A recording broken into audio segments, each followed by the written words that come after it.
જો તમને તમારી મમ્મી આજે પણ ફોન કરીને પૂછે છે કે જમ્યું કે નહીં, તો એ ભગવાનની દયા છે. જો તમારા પપ્પા તમારી સફળતા જોવા માટે હયાત છે, and if you are making him proud, ભગવાનની દયા છે. તમારી પાસે એવા મિત્રો છે કે જેની સાથે તમે હસી મજાક કરી શકો છો, કંઈ પણ વાત કરી શકો છો, રડી શકો છો, તો ભગવાનની દયા છે.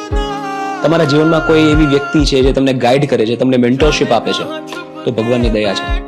ખરાબ સમયમાં તમે તમારા ભાઈ બહેન સાથે બેસીને ખુલીને વાત કરી શકો છો, હળવા થઈ શકો છો, તો ભગવાનની દયા છે. કોઈ ખોટું કામ કરતા પહેલા ડર લાગે છે, વિચાર આવે છે, તો જરૂરથી ભગવાનની દયા છે.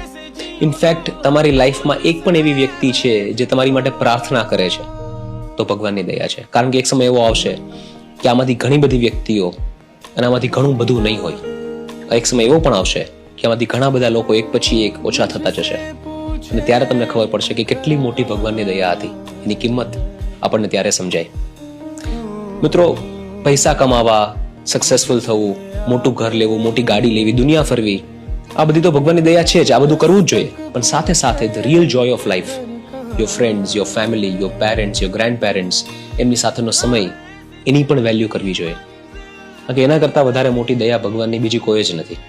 If you have all of this, then you are one of the luckiest people in the world.